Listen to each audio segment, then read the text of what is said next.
Hey there, friend. I'm out on a walkabout out in the bush, and I was just meditating on a passage of Scripture, and I thought I'd share it with you. It's 2 Timothy chapter 3, verses 1 to 5. Paul speaking.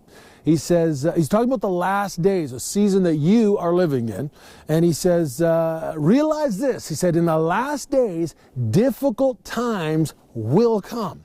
For men will be lovers of self, lovers of money, boastful, arrogant revilers. They'll be disobedient to their parents, ungrateful, unholy, unloving, and irreconcilable.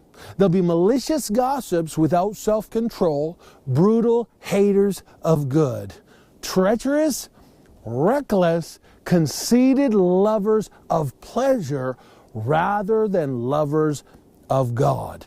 He says they'll hold to a form of godliness but deny its power. He says avoid such men as these. Who is Paul talking about? You think these awful, self-centered, sinful people who are all focused on the flesh, you think these people are, he's probably talking about people, sinners out in the world? He's not. He's talking about religious people who live like the devil. People who claim to be God's friends, people who call themselves Christians, but live like the devil. Paul says, don't have anything to do with people like that. How do I know he's talking about Christians or religious people? Because he says right in that passage, he says that these people, the ones he's talking about, will hold to a form of godliness. They hold to a form of godliness. Sinners out in the world don't hold to a form of godliness. They don't even pretend to be godly. But these people, they hold to a form of godliness, but they deny the power. Now, why would anyone deny the power? You know, one of my favorite things about being God's friend is there's power. When I pray for the sick, I see God touch people. When we're dealing with demonic forces or people who don't even realize that they're being influenced by darkness or that demons are ganging up on them, we can walk into those situations and take authority over those critters and see breakthrough in people's lives. I love the fact that God has released power to us. That's one of my favorite things. Why would anyone hold to a form of godliness but deny the power? The answer is because if your life is a mess and if you're going to live for yourself and if you're going to give into sin left, right, and center, you can't access the power. That is only available to those who surrender to God in a bigger way and say yes to God and live the surrendered life.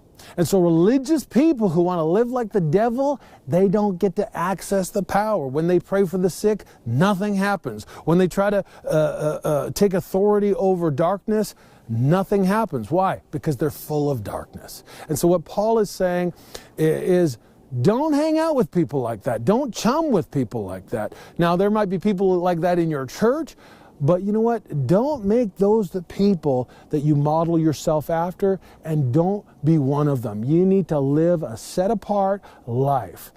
Can you have friends that are sinners? Absolutely. Some of my best friends are total heathens, but they don't go around trying to pretend to be spiritual. They're just honestly sinful, and sinners sin.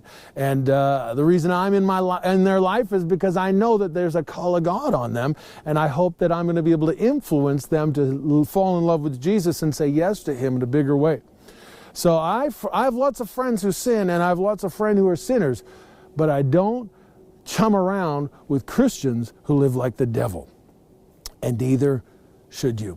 I hope that's a blessing to you. Just a little encouragement to surround yourself. You're going to make friends with believers. Surround yourself with people who are saying yes to God. Surround yourself with people who inspire you to live a holy life. Don't hang out with people who pull you down. God bless you. We'll see you soon.